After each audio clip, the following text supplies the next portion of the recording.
Hey friends, we are fearless. Welcome to the podcast. My name is Frances Young, and we are here with my 8th guest. And I'm being particular about my intro today because it's a whole Mercury retrograde moment where I've had some fun times trying to say what episode it is. And before I get into this episode, I want you to already know what your human design energy type is. And if you do know it, fantastic. Pull out your app, pull out that PDF that you got somewhere from someone, and follow along. See if what we're saying resonates with you. How do I better understand this part of my graph that looks like it's calculus? Or something that just doesn't make sense to you. I'm not a math person. And if you do not have your graph, if you do not know what your human design energy type is, don't worry, I got you. You're going to go to my website at www.francesyoung, FrancesYoung, followed by CPT or catphiliptiger.com. And you're going to go to a page, Your Energy. You're going to input some information, and then you're going to have your human design energy type. And you can follow along. So, let's get into it. My 8th guest is a very dear friend of mine, Darya. And Darya, how did we meet? So we met in COVID. It was what I would describe as deep COVID. And it was a very, I don't want to say strange, but definitely a difficult time in my life. I had just moved out on my own for the first time. I was living downtown. I was starting a new life. And I needed help. I needed help to feel better, to be fit, to meet my health goals. I was using a platform that my employer had generously paid for that allowed me to meet practitioners on that platform to help me reach my wellness goals. I was lucky to meet you, Frances, on that platform. The platform's called Sino, and we started to work out together. First virtually, of course, for a very long time, because that's the point in our lives we were. It was deep COVID. And you had since become a dear friend, and I'm lucky that I've met you there, but that is how we met. Yeah. And I know it was in February of 2021, and we didn't meet in person until August of 2021. I'm pretty sure, because it was my birthday. Right. And I was like, let's go have some fun. And I met yourself and another dear friend of ours in person that I'd only met online. Working as a personal trainer, you realize you become much more than someone's just their trainer. Right. You become a little bit of a therapist. You're interacting with their energy on such a deep level. Right. That then meeting you in person for the first time and knowing you, but deeply already, it was like now this heightened version of Darya. It got better. Yeah. Of course it did. Of course it did. It only got better. Yes, exactly. It only got better. Yes. Yeah, so that's how we met. I was first Darya's personal trainer, and then things just blossomed from there. That's right. It just kept going and going. It just kept going. You have seen what I realized today that I'll say out loud for the world. You have seen my evolution into human design. Sure have. Literally from the beginning. Yeah. I remember when you first discovered it, how excited you were. I remember that. I was such a generator about it. And that was in January of 2022. So you'd seen my evolution. We had completely changed how you felt in your body prior to knowing, or me knowing, that you are, let's say it for everyone, a projector. We have not spoken about projector energy types yet on the podcast, so I'm super pumped. We'd made all this change, but then we got to add this next layer of understanding what it means to work out as a projector, what it means to move through the world as a projector. Before we get into your 3 questions, I'll redo why we're doing this in this moment. You knew about human design in a way from where you grew up because you're not born in Canada, and different alternative methods of understanding human energy is very prominent in the Ukraine, where you're from. It is, yeah. I can't tell you that I definitely didn't know much about human design and still don't, but the idea of understanding yourself through energy and through astrology and the different energy types, I have heard. My mom has told me about it.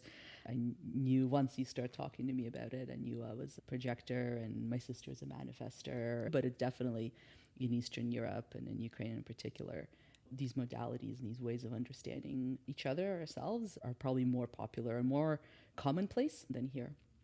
Totally. I started saying all of what at the time to me, this makes sense. And Darya's like, yeah.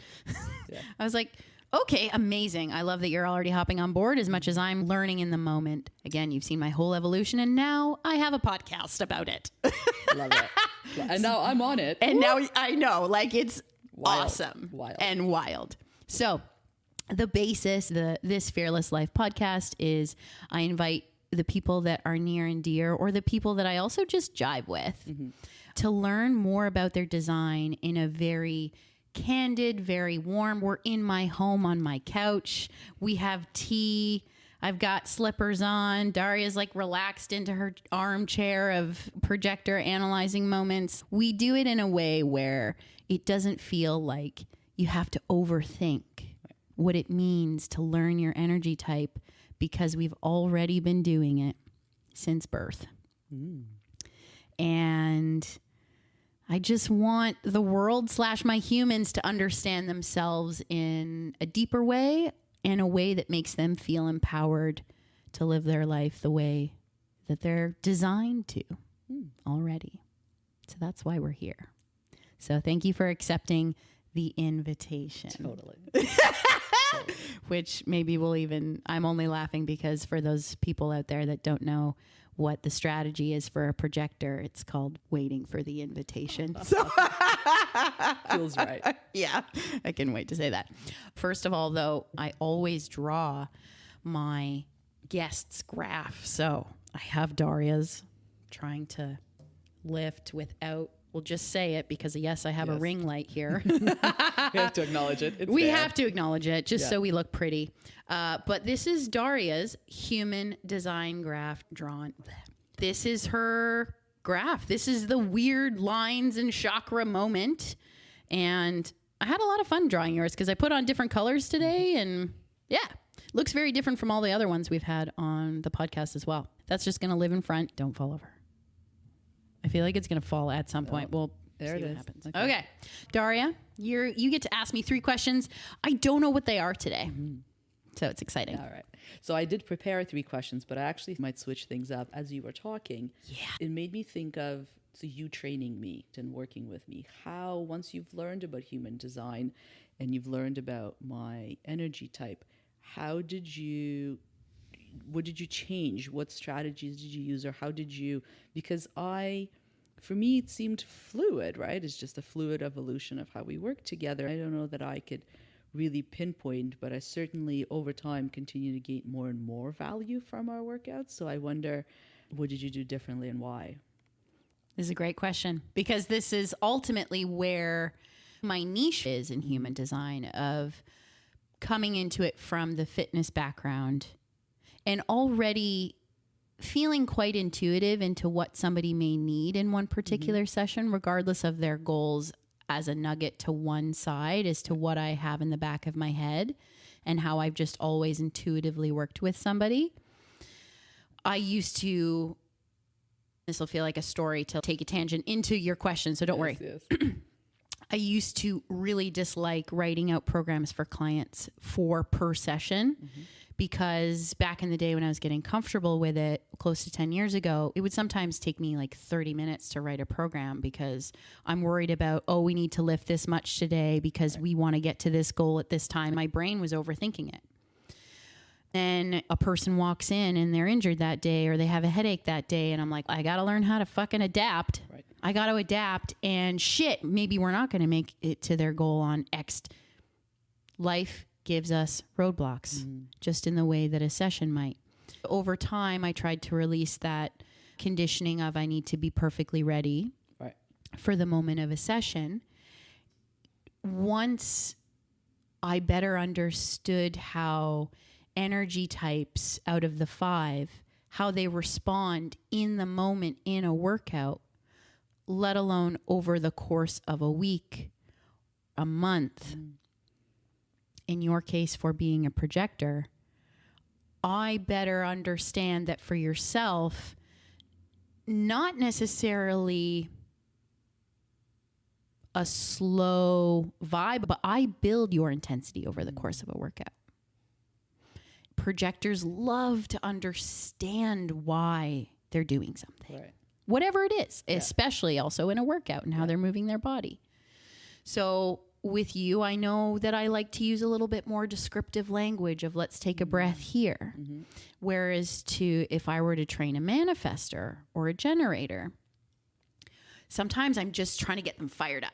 Sometimes I'm just trying to be really excited in the moment, or their energy is making me hype up and I'm vibing with a song, and then I go all ham in my excitedness. So you've seen that come out of me in this moment. I'm like, sacral. So I'll draw that out. It just happens with me sooner. Whereas a projector, I do this nice build, I've noticed. So I always have that in the back of my head for you. Projectors, I know I've mentioned this to you as the reminder, that projectors have a slower lymphatic system in comparison to other energy types. And not necessarily is it slow in a negative way. It just means that fluid throughout your body moves at a different pace than mine does. It's not even related to metabolism. It's different. That can just feel like it takes some time to get going in a workout. So again, another reason why I build yours in a different way. The other day I was like, hey, Darya, let's do a dance party. We hadn't done that in a long time. I knew that needed to pique your energy. We were both of us were a little on the low side. It allows me to help me remove my own conditioning of I'm worried what to program, but I pick up a better what do we need to do by knowing your energy type and simple things, the lymphatic, that I want to build your energy. And I know that my particular energy type is a generator. Generators have a defined sacral. That really helps a non-sacral being such as yourself.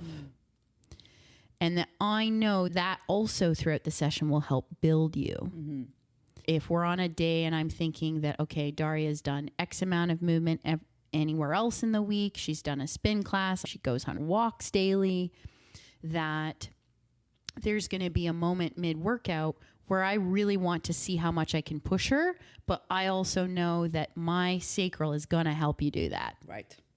I don't overthink when I choose to now give you the push or say, let's lift a little more, and I'm going to just, here we go. It makes me think less and interpret the moment of how to train you better. Now I'll ask you a question, how our sessions feel, or just where your body and progression has felt like, because we've been training this is going into our 3rd year together. How does it feel now? I think, especially as I hear you talk about it, I think I've definitely noticed that not all workouts are the same, and not that they ever would be, but I feel like this idea of not always pushing and sometimes having a workout just so that it perks me up essentially, and not necessarily pushing the weights or reps or whatever we're trying to do, is very apparent. That's how we're doing it. I think when we talked about this before as well, is this idea of recovery for me needing to maybe take longer than what my brain would like and what I'm used to otherwise. I'm a very active, productive person, and I have this idea of how long something should take for me to recover. It's rarely matching with the time it takes me to recover, whether that's recover from stress or recover from exercise or recover from illness especially. It always takes longer. I guess to go back to what you've asked me, I think the idea of exercising and training a little bit less on some days has been good, has helped my energy levels. I think that probably that shift happened more since you've started working with human design and the energy types in mind when training me. And you saying the note, this is perfect for my brain to jump in. Always the worry for the client potential end as well as the trainer is, I need to keep my routine consistent in order to make progress. I think we have made more progress since knowing that you're a projector as an overall in your life experience, even though, yes, recovering from just a simple cold can sometimes feel like the bitch of, okay, why is this taking so long? Yeah. Your ability to recover and get back into what feels like your heavier and stronger workouts, I don't feel like we're peaking and valleying anymore. I feel like it's always like this. Yeah, I can get back in even if I'm still recovering. And I think that's another thing too, right? We can have a workout that's just appropriate for that time. And yes, my recovery takes longer. And yes, I have been sick quite a bit in the last year in particular, but that recovery is taking longer, but we can still do things within it. And then when we're back, I'm not building up from what used to feel like scratch. Yeah. And that's been really rewarding because I feel like these are permanent gains, y'all. Permanent gains. You know?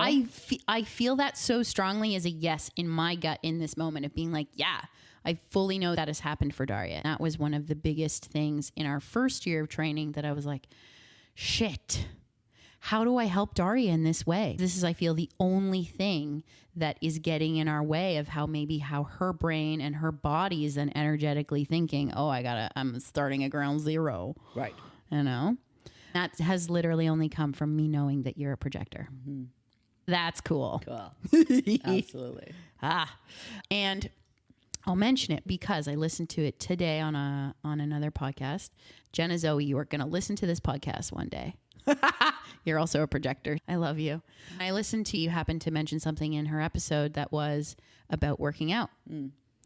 And projectors are really good at overdoing it in workouts. Depending if they're in a class, depending on what they have previously done in their workout and movement routine, to put a blanket statement. And she chooses to go just a little bit less than feeling, that was a great workout. Right. Just a little bit under than that. And she's had to figure that out over time. But she does that on purpose because the following day, her body's not, oh my God, what did I just do? Yeah. Her projector design is different than yours, but the mechanics of the non-sacral still apply for how she feels in her body and how much she can push in a given workout on a given day. That is life-changing to a projector. From what I see as also being a sacral being and watching you be able to evolve and keep going. Like in the past month, you've been adding spin and your walks, and we've still been training 2 to 3 times a week online for 45 minutes. Yeah. That is crushing it with regards to physical movement routine. Right. Far above the, far above, I'll put it in air quotes, average, or just how somebody, when they're getting into a workout routine or thinking that they are going to change and want to change how they move and feel in their body. That's a pretty high state when you're doing things most days. Feeling pretty active. Yeah. The things I'm doing now are definitely very different, but feeling really good about it. I love that for you. Okay. I loved that first question. We covered it a little bit, but we can go into it. Yeah. Like, how does someone with my design manage energy levels and recovery? Okay. I've mentioned that a projector is a non-sacral being. Right. You're 21% of the population, which is much less than the other ones going on. Generators and manifesting generators are the only two that are sacral beings. And the sacral center with regards to the chakras that are on the graph, my hand is currently like tapping the graph for those that are watching. The sacral center, they call it the life force. Okay. It's a battery that always has energy. It's very much connected to the sun. It's a solar piece of us. And however, it does die out too. So we have our own way of dealing with it. But what it is very much linked to for how a non-sacral being such as yourself, with it being white, is it is giving you energy, but it's giving you desires. So when a non-sacral energy type, which is a projector, a manifester, and reflector, is interacting with this desire, this constant desire battery, it feels like it has that because any white center on a graph is a sponge. Okay. Your aura and your energy soaks it up wherever it goes because it's interacting with the majority of the world being a sacral being. So a projector can feel like it's got a sacral wherever it goes. But when it's on its own, sometimes it feels extra depleted because then all of a sudden it doesn't have the sacral within 6 feet of it. It's not feeding off of someone else's energy. Yeah.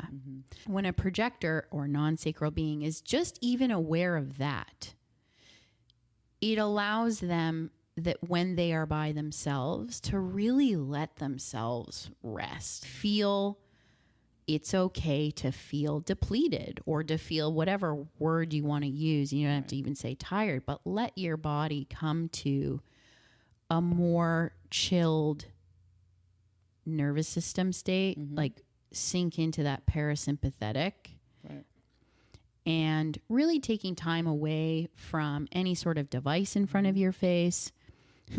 Just like any energy type, projectors also have a hard time doing nothing and just having no stimulus going on. When you guys have no stimulus in front of you or even a book per se, you can tell the difference between when you've got sacral around you and when you don't. So that you can allow yourself to soak it up and feel energized when you're around, to feel like I've got some height and use it, but to know that you can rest without it. And having that in your mind frame of how I balance this energy, you can use the mind thoughts and the energy thoughts within your body, choosing to say, why do I not have energy now when I don't have a sacral being around me? And releasing that story. No, it's okay for me to be chill right now. Yeah, this is the energy. Yeah. Just different. And you don't have to push yourself to do more in the moment if you're just like, this is what I have right now. That's also an issue with how we think about energy levels, wanting more energy, being efficient, the way that our world thinks it needs to always operate, is the story around and the conditioning around, I need to have this much sleep and this is how everyone should operate. This is the way that our energy levels are supposed to be if you are doing all of the... Projectors just need more sleep anyways. Yeah. You need more sleep than I do, for sure. Like I can function on 7 and less. Yeah.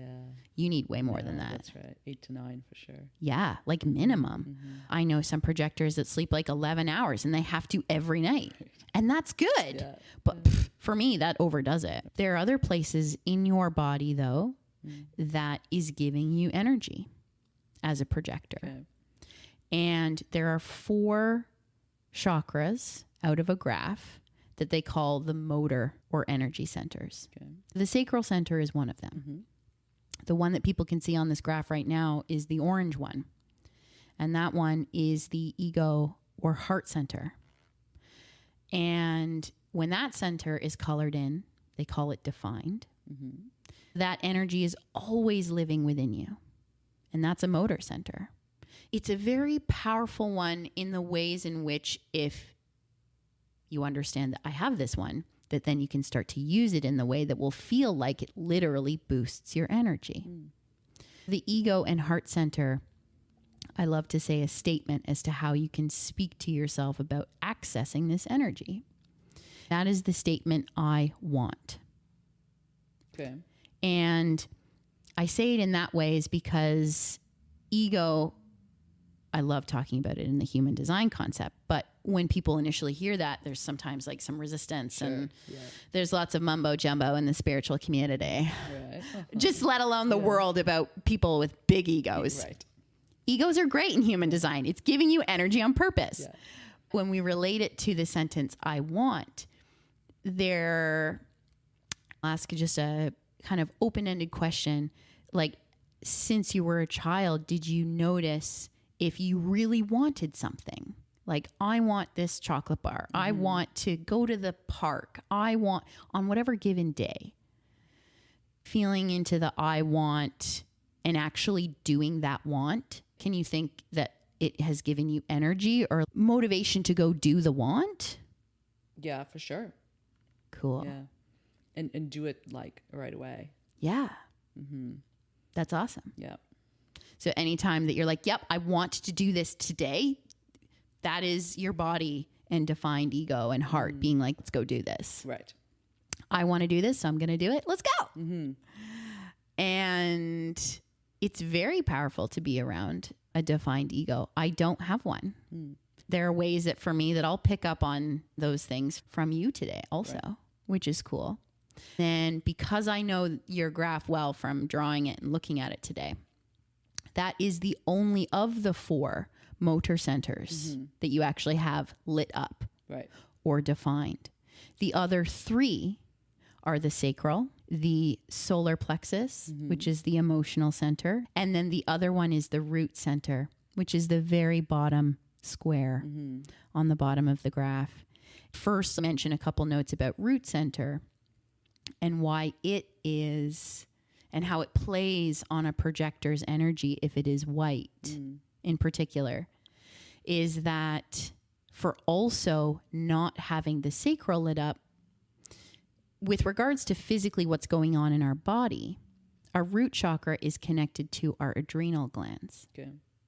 And our adrenal glands are a part of a greater system that help us in a fight or flight, a push moment where we need to get some extra oomph for whatever.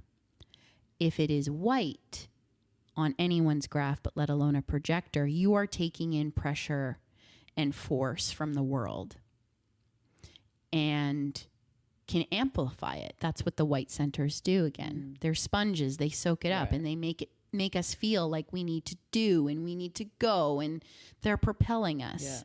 Then without external pressure or external stimulus, we feel tired. Right. I have an open root also. So there are very much moments where I cannot push, even though I'm the fucking Energizer bunny when I know I'm doing things I love. Right. Another reason why it can feel like your energy goes up and down is because that pressure one is white for you. Right. The root center.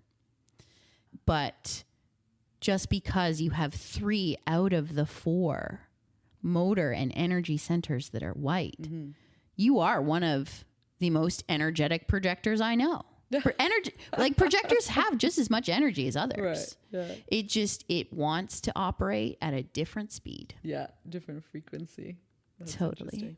I do think of myself as an energetic person, but there's definitely, I think, understanding my human design has helped me release the anxiety around being so energetic. I don't know if that makes any sense. And to not always be energetic and allow myself to rest and be maybe a little bit slower at times. It still probably looks not that way, but definitely for me.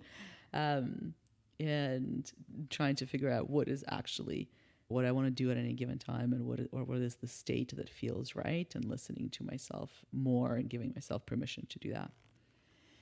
For me as well, in the same, literally in the same context. It is really what human design is for. Giving us permission, giving us in this day and age where I was having a conversation with someone yesterday who's a generator and a very different design from myself, very different design from yours. We were realizing just how much both you and I are in a millennial generation for when our birth years. The Spice Girl generation is what I'd like to call it going forward. Thank you. Yes. Maybe on the back end, I'll somehow edit in a Spice Girls moment. Yeah. Yes. Excellent. Love that, Darya. I feel like truly 3 levels of millennials. My point will make sense when I get there. Mm-hmm. And that there's the beginning millennials of early 80s. Mm-hmm.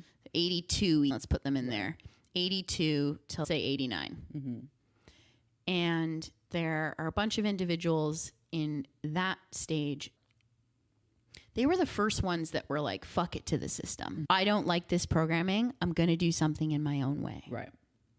And that's, for me, when I look at some of those individuals, at least from let's figure out how to be productive, be my own millionaire, the entrepreneurial revolution type of self-help that came out.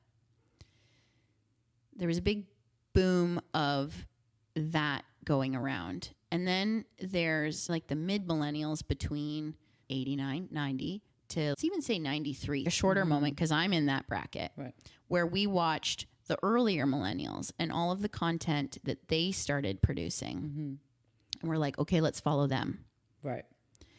Because it's working for them. Mm-hmm. And I was using the example on this call the other day of the book by Mark Manson. And it's called The Subtle Art of Not Giving a Fuck. Right. That one was a game changer for me of being like, yeah, if it's not a fuck yes, it's a fuck no. And that's a generator anthem, at least for generators out there, because that's speaking to our sacral. And things are very black and white for us. But lots of people can identify with that statement, regardless of energy type.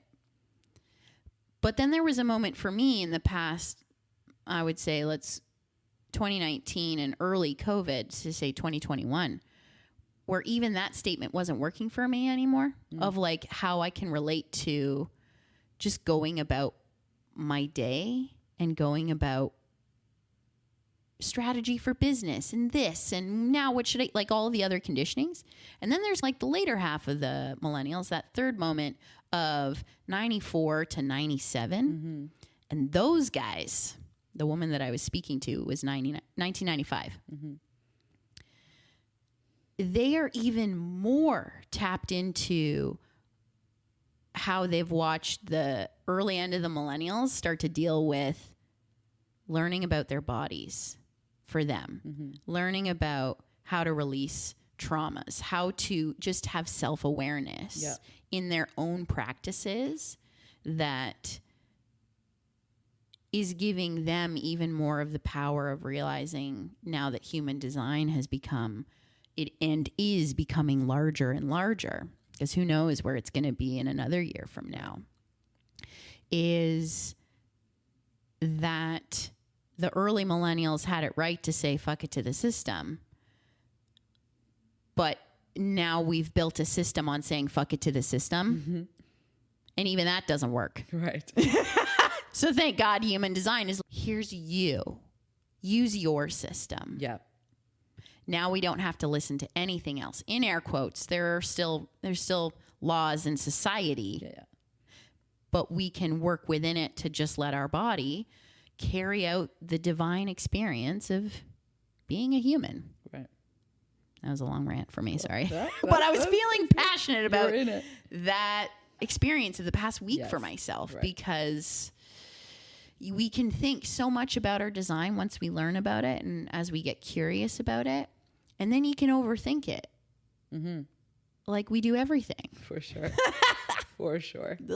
Yeah. Like we do everything. Yeah. But when it comes down to just honoring our energy level, that's probably all you need to like work on with knowing your design, and that's it.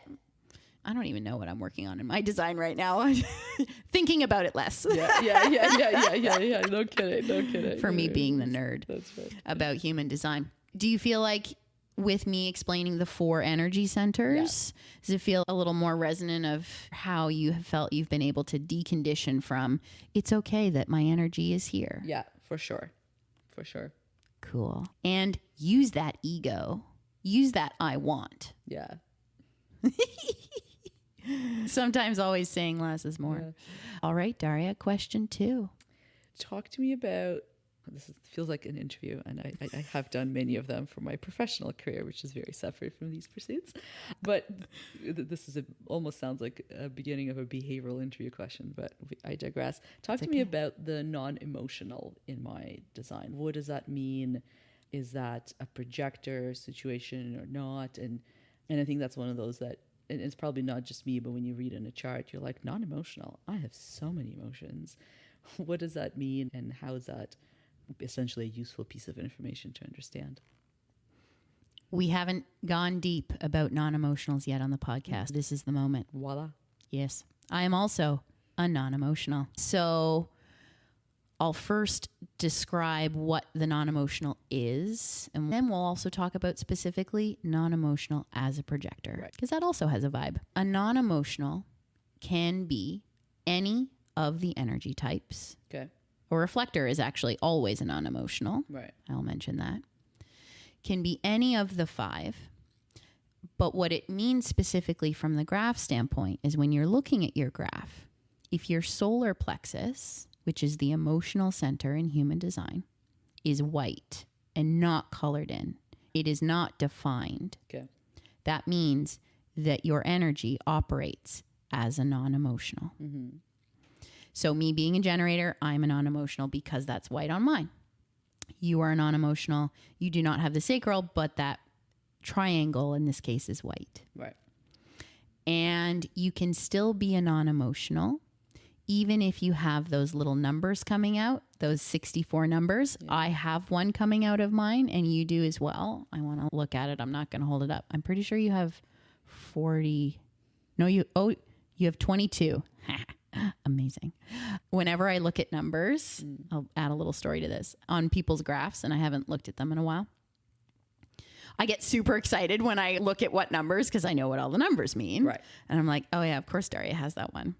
So that is just the description of who is the non-emotional and what non-emotional actually means. I think it's a sick joke. Personally, I can't, like, I was so excited to say that to the world. Do you have a lot of emotions about it? Sorry, I had to. Yes. Okay. I have a lot of emotions about being a non-emotional. Right. The reason why I say that it is a sick joke is because non-emotionals, again, it's a white center.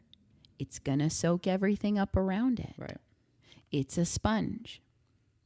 It means that we are feeling everyone's emotions around us, the room, the world.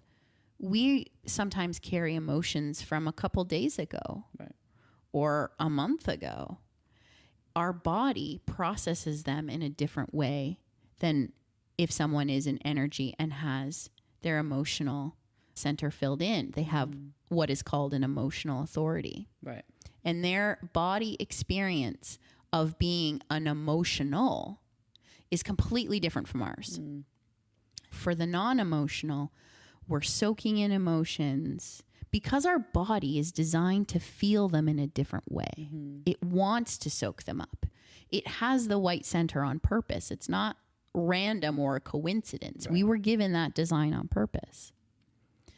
And when we're around anything that has an emotional tone, we are feeling that emotional tone X amount more. If you walk into a room and you can tell that someone's a little bit pissed, peeved, there's like an essence, there's an undertone of something. Yeah. It's like a 2 to put it on a scale. Our body has already told us it's at 7 or closer to 10. You can really tell. Yeah. We can like, oh my God, what's wrong? Yeah. And it's picking up on that on purpose. It's giving us an experience for a reason. However, we as non-emotionals sometimes over-identify with it, or our body begins to tell us and our mind begins to tell us that it's ours, even though it's not. And that's when it can then start to feel like stories of, oh my God, I'm so emotional. But it's giving that experience on purpose again to say those words. But the kind of sick joke about it is that sometimes we don't know what is ours. And someone else's. Yeah. That really resonates. Yeah. And when, too, I was told that, I was like, oh, so that's why I'm so emotional. I'm feeling mine and I'm feeling someone else's at the same time. Right. Which is like a whole trip and a half. When I wake up in the morning as a non-emotional, it a lot of the time takes me 10 to 15 minutes, sometimes longer, to figure out how I'm feeling that day. Right. And I used to create stories in my head as to why am I not waking up happy? Or why am I not waking up just calm, cool, and collected? Yeah. The cool thing about us being a non-emotional is that we actually do have the ability to be calm, cool, and collected whenever we choose. Because of it being white, our system, and we say this, and I'm going to be particular, is that the way that the human design system describes emotions is that someone who is an emotional, their body is actually producing an emotional wave and an emotional experience. Whereas our body, as the non-emotional, does not actually do that. Right. So it allows our body to be, in air quotes, neutral, but then it like gets addicted to feeling, and then the non-emotional being like, yeah, I'm actually really fucking emotional. Right. Right. And you know what really resonates, because I've had both moments. I've had moments of and times in my life where for even months at a time I would feel so emotional and I couldn't even sometimes tell you where the fuck it was coming from, much less what to do with it. Then there were times in my life, maybe in the last couple of years in particular, where I would go through periods of time where I was so even. I remember doing a meditation, a guided meditation, and it was asking me, what emotions are you feeling right now? I remember being like, why would I be feeling emotions? I'm just here on the couch and everything is fine and everything is even. What emotions? And yeah, there would be times in my life where like all of the emotions and for no apparent reason, and no meditation was going to make it better in that moment. So both of those resonate, and it's interesting to hear you say that through the lens of human design. Yeah. We'll go on a full story tangent. So with this whole waking up and trying to figure out, okay, how am I feeling for the day? As being a generator personally, many people have told me that, Fran, you're always so excited. You are a happy person. I've had partners in the past where I've woken up and I'm not happy, or I don't know where my emotional state is and I can't figure it out fast enough. I should be able to do that because I'm self-aware. Yeah. I would start to create a story in my head if someone, be whoever it was, partner, somebody, is asking me what's wrong within that first period of time of waking up when I haven't figured it out yet. Yeah. I would get mad at myself. Why am I not happy? Right. How my mood is already affecting this other person, and I'm supposed to be the happy one. Right. I have I was about to say, I've completely erased that. No, I'm human. We're working on it. We're working on it. Yeah. But I have definitely changed that narrative for myself. And more often than not now, I wake up in what I would feel is more of a neutral state. And within 15 to 20 minutes, I can tell if from a previous day, oh, no, there's a tone here. Okay, Right. watch that. Right. I don't have to identify with it, but there's something. And maybe that is something that I'm currently emotionally processing about my life, personally, my just experience, or I felt something from a client on a previous day that wasn't something that I soaked in that was necessarily negative, but maybe I am just feeling for someone else. Right. Or thinking about someone else's life experience, that I don't have to then go down my own self-confident spirals of, Fran, now you got to pick it up because you got to be on top for Darya because you're going to see her in 15 minutes. And I'm like, hang on. Yeah. We're fine. Yeah. We're fine. Yeah. And I can release my self-judgment and allow myself to tap into, this is where my tone is. And yes, I'm the non-emotional that can access the calm, cool, and collected state to describe the emotional. And the emotional authority, I mentioned that they have a wave. And we pick up on these waves too. When we know people and the other designs of people in our life, if they are an emotional authority, they have the solar plexus colored in. Observing the emotional and how they ebb and flow in their emotions is quite beautiful if we know that about them. And then we get to release our own stories around needing to fix that emotional state. Because that's also a thing now with people becoming more emotionally aware. Yep. that we're still on a path of thinking we need to fix everyone's emotions, Right. whether you're the emotional or the non-emotional. Mm-hmm. But we're just here to witness each other. Yeah. The non-emotional's body's amplifying it, but the emotional has their wave, whatever it may be. And if we let them experience it without judgment, maybe they're going to create the next best song. Right. Maybe they just need their hand held because that's going to not make the wave go away, but we're going to witness them in it. Whatever the experience is, whether it's high, low, or somewhere in the middle. And that's really empowering, at least for how I look at human design to communicate about emotions. Right. Cool. I'm pretty sure your sister's a non-emotional. Yeah, she has ego authority. Your sister has ego authority. That's cool. We haven't even gone there yet. I wonder if your parents have an emotional authority or not. That would be cool. I don't know. We'll do a post deep dive on that yeah. one. Yeah. Now we'll get into projector and non-emotional and emotional. I'll first describe the fact that my mom is actually a projector.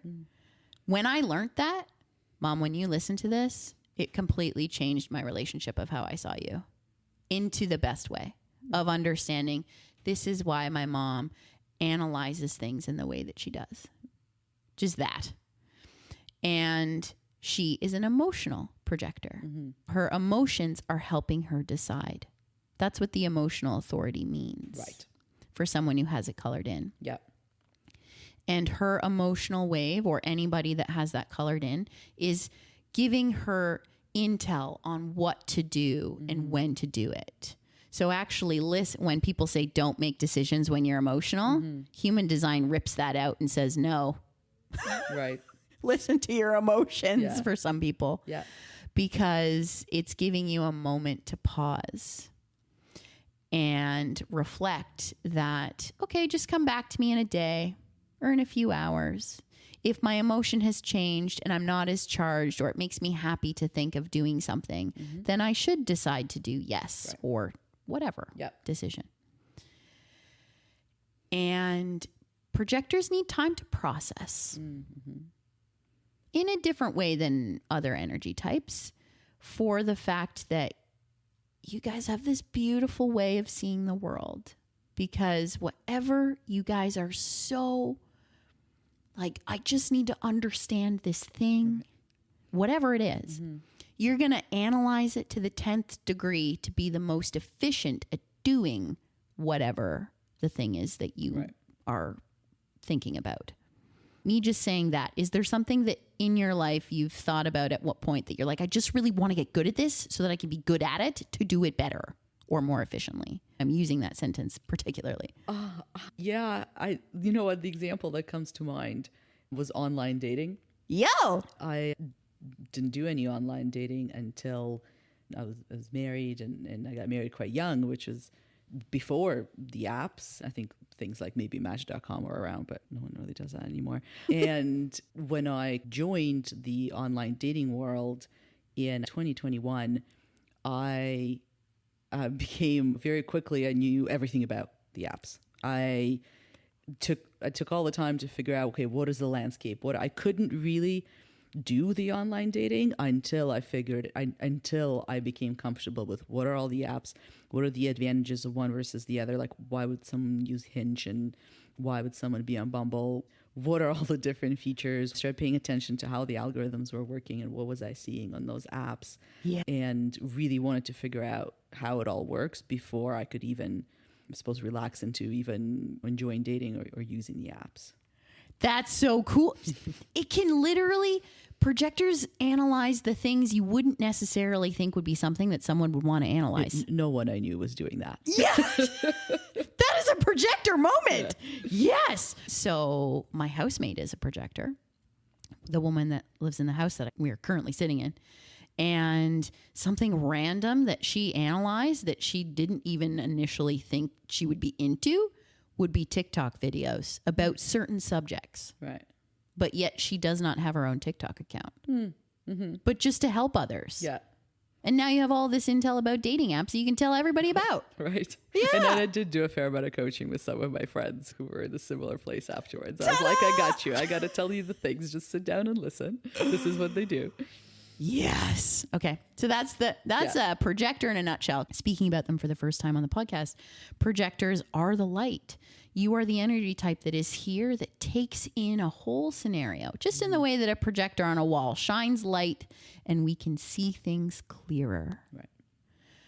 A projector energy type gets into something and then they figure it out so that they can give knowledge to others or just help others be more efficient, including themselves. There isn't one projector that I don't know personally that isn't like good at 10 million different things, but like to the 10th degree. Right. Yeah. Whereas for me, as an example, with being a generator, and I think I'll joke about it till the end of time of doing this podcast, I, in a certain way, haphazardly went about just making sure that, okay, we had the equipment. I knew what I was doing, hit record. Yeah, you're right. That's it. And then if I were a projector, I probably would have analyzed everything first. It would have taken me a lot longer to get going. Sorry to interrupt. No. Yeah. So yeah, from start to first episode airing for me was a whole month. Yeah. Probably a projector would take, maybe they would take a month, yeah. but everything would be perfect when it was launched. And for me, I'm trial and error. Like, fuck that. Yeah, very much me. As well as to my profile, but we won't go down that moment. That's projector vibes. So then projector and non-emotional. You guys definitely want to analyze your emotions. You want to figure it out and understand it. We'll chat about also the number that you have out of the 64 human design gates that is lit up in your solar plexus. It's number 22. Again, Jenna Zoe, I'm using your app because I fucking love it. It's amazing. It's the only app I have ever used because the rest of them aren't pretty and yours is pretty. It's beautiful. The way in which the user is able to navigate the app as they've updated it is quite great. When you look at your graph, you can also look at the description of all of the numbers. Mm-hmm. And if I forget or whatever I need to do in the moment to bring out my own knowledge, I'll be like, oh yeah, it's this one. Right. 22 is reaching up towards the throat. Okay. And that can mean that sometimes it has a desire to speak. But 22, when I see any energy, and particularly in your case, Darya, a projector, 22 has an essence and an energy of charisma when they speak. When that person is talking, it is eloquent. It's got something that makes you want to, like, my energy wants to nuzzle up to you. I'm like, okay, what is my energy telling me to do with this? It feels cozy. You definitely have a very beautiful way in which you speak, the words you choose. I've always felt this way about since I've known you. Tell me more. I love doing this podcast. All these things. My goodness. In that, too, and I'll say as I continue to describe this feeling that I get from you. So this gift is particularly from the moment that you are born. But any number that is lit up or given to us the moment that we are born or 3 months prior to birth on our design date, a lot of the time we don't have to overthink that we have these things that are qualities about us that people like. So to be told that you have a charming and charismatic voice isn't something necessarily that people say every day, right? But if I were to describe Darya to somebody, and I know that she's a projector and all of these things, I would definitely say that when Darya talks, you'll want to listen to her. When I think too about your job and how I know you as a person, how you operate with your friends and your family, I feel like you might be the glue to a lot of things as to how you speak and just how people want to listen to you. And you probably having this gift 22 is a part of that. Who knows? Cool. Mm-hmm. Yeah, people do listen. Most of the time. Most of the time. Most of the time. Mm-hmm. But yeah, 22 and how that plays on how you talk say to yourself, and we'll put about emotion, that they come across in a way in which you want to be listened to when you speak about emotions. And some people talk about when they're emotional and it just feels like they brunt them at you. Yeah. They definitely do not come across that way when you speak about yourself and your internal emotional experience, or when you're talking about, I saw this thing happen to this person and it was really emotional. It is in the solar plexus. It's an emotional gate. It has this tonal resonance that particular, if that channel was fully colored in, if it was connected to your throat, a lot of famous singers or people that we could say in the world that have that full channel are people that we really listen to. So having even a piece of it is like, yo, we listen to that. It's definitely not the singing voice piece, but that's the other piece. Yeah. I just sing in the shower because that's fun. Okay. What else about projectors and emotional? Is there anything that's still, because we've talked about it for a bit now, of what it means to be a non-emotional? No, nothing's really coming up. It feels very thorough. Yeah. More of the population is an emotional authority. And I'm just here picking it all up. Yeah.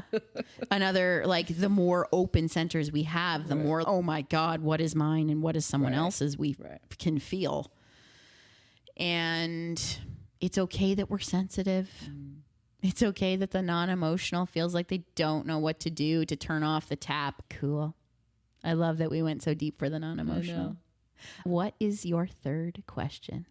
Maybe a more common one, but what is it to have a splenic authority? Tell me about that. I talked about it with a manifester, but also completely different vibe because it was a different energy. Yeah. It's not too general of a question at all. Splenic authority, you can either be a projector or a manifester. Okay. You cannot be any of the energy types to have that authority. And it is, to me, a heightened version of what it feels like for me to have a sacral authority or a gut authority. Yeah. And when people say just listen to your gut, now my brain goes immediately, okay, what energy type are you? I dibosh the statement in my brain. But splenic authority is meant to be an in the moment, you know something. And I know we've riffed on this when I first did your reading and talked about what it means to have like splenic vibe. And you said a couple instances about life where you can think that, yes, I've just known sometimes in the moment and I don't know where it came from. Yeah. So a splenic authority of either manifester or projector will have a moment where they are making any decision and just know. And somehow, I like to call it a little voice. Something will ping in your brain, or how you're drawn to pick something up and you don't know why. The coolest part about our body is that it is the body making the decision, not the brain. So it is your spleen in your physical body that's doing it. And we cannot, with our logical brains, and also, Darya, you have quite a logical one. So on the graph, for anybody that sees this in this moment, Darya has the crown and the ajna and the throat all colored in. They're all defined. It's all energy that's within you constantly. You have the most logical channels filled in of what we can have. This will shock no one. Yeah. Darya is very logical. I feel like it's a great moment to give some validity, because I am still a skeptic about this whole thing as much as I believe in it wholeheartedly. It's just because we don't have enough of what feels like evidence to say that, yes, if you follow your design, you will literally achieve everything you want and have the most healthy body that we desire. But I know Darya can be a hard one to crack on logical things, because if it doesn't make sense, then I'm not going to buy. Why would I buy in? Yeah. It's legit. I'm a more like, okay, I'm going to do it anyways type of person. If I felt enough energy from my body. Yeah. But being logical is fucking great. You know what works for you. But the fact that how and the ways in which I've described human design and that we've started to play with it, your logical brain is like, oh yeah, I see this, has been for me a little bit like, fuck yeah. Yes. I can make the skeptical ones get it, but it's okay. I mean, maybe that's an inflation of my spiritual, I don't know, my ego, I don't know. Listen, if you told me when I first learned about human design, or more so maybe when you start talking about it more, if you told me I was going to be on a podcast with you about human design, I would have told you that you're wrong. And that's probably not what's going to make sense for me. I think you should be chuffed about that. But I think the times we talked about splenic authority that's what probably resonated the most. Definitely, first of all, don't struggle with making decisions. No, I feel like you were faster than me. Legit. Yeah, in a great way. My housemate is also splenic authority. Yeah. There is something about splenic authority that is so powerful. And okay, whatever your authority is, it is the power in your body. Even though it's not a motor center, the spleen is our oldest awareness center in our bodies. So no wonder it is so fast to make a decision, because it's had millions of years to be able to evolve into this beautiful moment that just, if you can literally ask your spleen a question, in this case, I'll add in the layer of being a non-emotional. When, as a calm, cool, and collected state, if you're trying to decide what you're going to have for dinner, open up the fridge, you can ask yourself, hey, spleen, what do I want, this or do I want that? A yes, no variation of a question. It's going to give you an answer pretty quick. Right. But if you are feeling or you're in an emotional state, is it harder for you to tap into this little extra voice back of your head, or this, I can see you nodding. Yeah, definitely. Yeah. Ditto. Yeah. We're not actually designed to, when we are feeling emotions or we don't know what's ours, it's harder to tap into our authority. Right. Whatever it is. Let's go to what numbers are in your graph as well, because I haven't really described some of the numbers to you in a little while. So Darya happens to have 4. You've got 4 coming out of your spleen. I love to say that the channels that are full lines connected between different chakras, I say they're the superpowers. They're the things that are like energy within us that sometimes we definitely know, if we didn't know our design, that yes, I'm really good at this thing. Like you knowing you're really logical and you have 2 of the most logical ones in here. I'm like, of course, you knew that already. Yeah. Your actual channel that gives you your splenic authority is a channel that I like to call it the entrepreneurial channel. It has gift 44 and 26 connecting from the spleen to your ego of what you want or what your soul wants in your body. So 26 is the ability to sell and to speak to anybody to get them on the same page of what you're talking about. I say the statement, you can sell ice to an Eskimo. And 44 is spotting trends. You being able to pick out the trends in certain apps or being able to, whatever, you can find patterns anywhere. Right. The 44 is coming out of the spleen. In the moment, you're picking up on more than you can realize. 32 is also one that you have. 32 is when to act in order for a project, for a something, for taking something out of the oven to be perfectly cooked, for it to have success. Right. Sometimes 32 on a different frequency of how our body and society plays tricks on us is always afraid of failing, always afraid of like deer in headlights. I don't know when to take it out of the oven because I have to set 1,000,000 timers. Right. Kind of energy. 28. I really like 28. And I have the opposite to 28. The timing of life as a whole, you have the ability to know when this is when I'm going to go do this trip. This is when this project will end as a whole. Not worrying about the success of something. You just know the timing of life. But sometimes 28 can also feel like, oh my God, I'm running out of time. Or a fear of running out of time. Right. And then you also have 48. So many numbers, Francis. I know. And 48 is quite a magical one with regards to, say, if there are certain gates that have more witchy or ethereal or magical qualities to them. 48 is the depth of knowing. There is a wisdom about 48. Also, your profile is one I haven't had on the podcast yet. It's a left incarnation. You come into this life just being so wise. Oh, this will also shock no one. Yes, definitely since the time of knowing you, Darya. I'm like, Darya's got some wisdom. So She doesn't even know she has, but she knows, you know? You're wonderful. Yes. I love it. You don't have to try hard about it, though. 48 is like an amplification of that. The statement of the lower frequency of 48 is sometimes a worry that what I feel naturally about me being wise isn't correct. Like I'm actually not enough. It counteracts itself when it's in its lower frequency.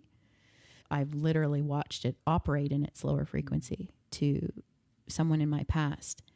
And it's like a moment where you can see that person getting in their own way. It can put them in deep spirals, and I'm looking at that person going, what is going on? Yeah. That is not them at all.